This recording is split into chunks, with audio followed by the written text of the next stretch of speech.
Hello students, आज के class में हम भूमि सुधार, हरित क्रांति और कृषक समाज, ये जो चैप्टर पिछले क्लास में हमने कंप्लीट किया उसके ही ऑब्जेक्टिव क्वेश्चन आंसर या वस्तुनिष्ठ प्रश्नोत्तर को हल करने जा रहे हैं, जिसमें कि हम प्रश्न के साथ साथ उसके सारे ऑप्शंस को भी पढ़ेंगे और उनमें से एक ऑप्शन जो होगा वो सही उत्तर होगा, उसका चयन हमें करना है। ठीक है, तो प्रश्न नंबर 1 है, क्वेश्चन नंबर 1 है, ब्रिटिश शासन के दौरान भारत में जमींदारी व्यवस्था का आरंभ किसके द्वारा किया गया? Option A lord Cornwallis, option B lord Lytton, option C महारानी विक्टोरिया और ऑप्शन डी लॉर्ड माउंटबेटन। तो इस प्रश्न का सही उत्तर है option A lord Cornwallis. Question 2, Bharat में हरित क्रांति के फलस्वरूप किस खाद्यान्न के उत्पादन में सबसे अधिक वृद्धि हुई? ऑप्शन ए धान, ऑप्शन बी गेहूँ, ऑप्शन सी गन्ना, ऑप्शन डी दालें। तो इस प्रश्न का सही उत्तर है ऑप्शन बी गेहूँ। नेक्स्ट क्वेश्चन है, निम्नांकित में से किस एक लेखक ने कृषक समाज की अवधारणा को परिभाषित किया है? ऑप्शन ए लेविस कोजर ने, ऑप्शन बी एस.सी. दुबे ने, ऑप्शन सी आंद्रे बितई ने, ऑप्शन डी के.एल. शर्मा ने। तो इस प्रश्न का सही उत्तर है ऑप्शन सी आंद्रे बितई ने। अगला प्रश्न है, भूमि सुधार किस राज्य में सर्वाधिक सफल रहा है?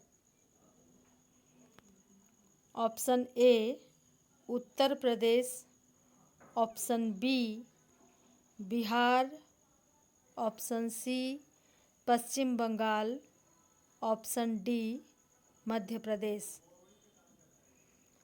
तो इस क्वेश्चन का सही आंसर है option A Uttar Pradesh. Next question है, हरित क्रांति का मुख्य कारक या उत्प्रेरक कौन है? ऑप्शन ए उपजाऊपन, ऑप्शन बी वर्षा, ऑप्शन सी रासायनिक खाद और बीज, ऑप्शन डी नदियाँ। तो इसका सही आंसर है ऑप्शन सी रासायनिक खाद और बीज। नेक्स्ट क्वेश्चन है, जमींदार उन्मूलन अधिनियम किस वर्ष पारित हुआ? ऑप्शन ए 1951 में, ऑप्शन बी 1955 में, ऑप्शन सी 1948 में, ऑप्शन डी 1961 में। तो इस प्रश्न का सही उत्तर है ऑप्शन ए 1951 में। नेक्स्ट क्वेश्चन है, भारत में लॉर्ड कॉर्नवालिस द्वारा जमींदारी व्यवस्था किस वर्ष लागू की गई? उत्तर है ऑप्शन ए 1787 में, ऑप्शन बी 1793 में, ऑप्शन सी 1843 में, ऑप्शन डी 1854 में। इसका सही आंसर है ऑप्शन बी 1793 में। अगला प्रश्न है, हरित क्रांति किस राज्य में सबसे अधिक सफल रही? ऑप्शन ए पंजाब में, ऑप्शन बी गुजरात में, ऑप्शन सी कर्नाटक में, ऑप्शन डी असम में। तो इसका सही आंसर है ऑप्शन ए पंजाब में।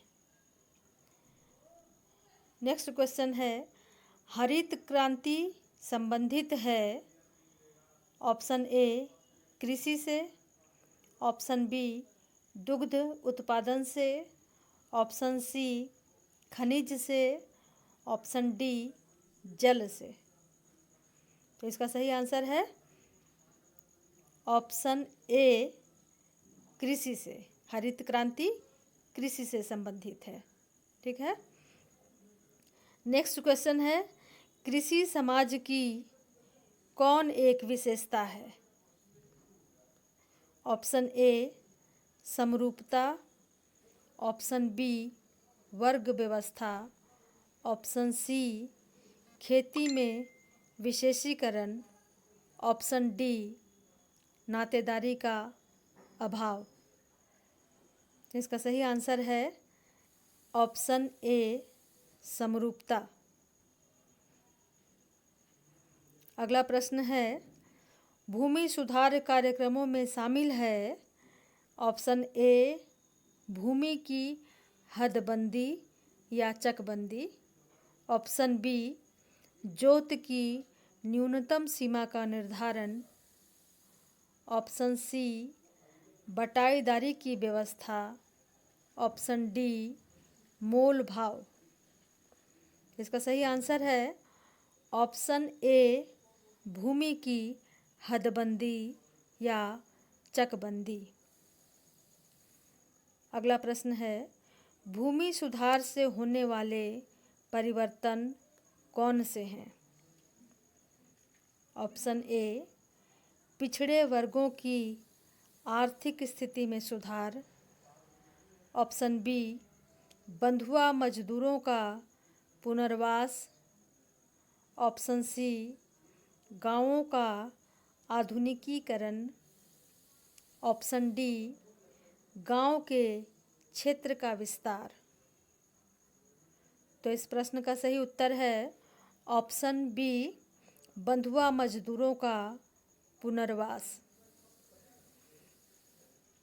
अगला प्रश्न है, गांव में कौन सी समस्या हरित क्रांति का परिणाम नहीं है? ऑप्शन ए ग्रामीण बेरोजगारी में वृद्धि, ऑप्शन बी ग्रामीण का नगरों की ओर प्रवास, ऑप्शन सी आर्थिक असमानताओं में वृद्धि, ऑप्शन डी कृषि उत्पादन की लागत में वृद्धि। तो इस प्रश्न का सही उत्तर है ग्रामीणों का नगर की ओर प्रवास, ऑप्शन बी। नेक्स्ट क्वेश्चन है, भारत में हरित क्रांति लाने में किसका मुख्य योगदान रहा है? Option A Indira Gandhi, option B S B. Gadgil, option C M S. Swaminathan, option D S S. Gore.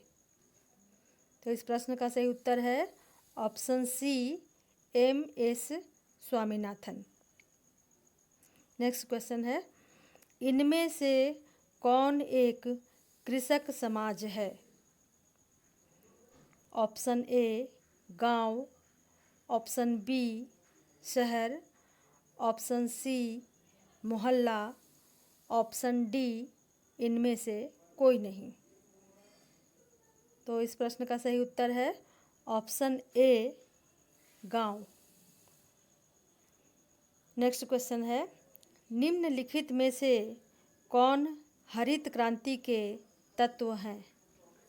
Option A अच्छे बीज का उपयोग, ऑप्शन बी बहु फसल, ऑप्शन सी सिंचाई पर बल, ऑप्शन डी उपरोक्त सभी। तो इसका सही उत्तर है ऑप्शन डी उपरोक्त सभी। अगला और अंतिम प्रश्न है, इनमें से कौन हरित क्रांति का प्रकार्य है?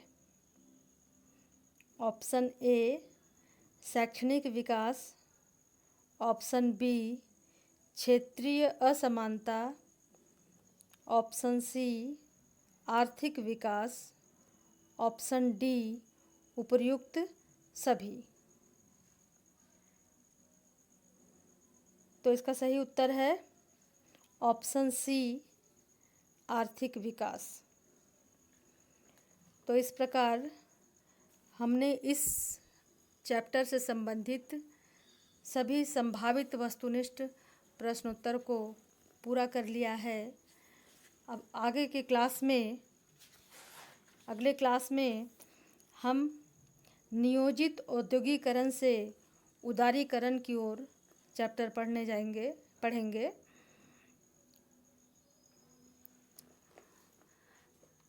हम अगले क्लास में मिलते हैं। तब तक के लिए धन्यवाद।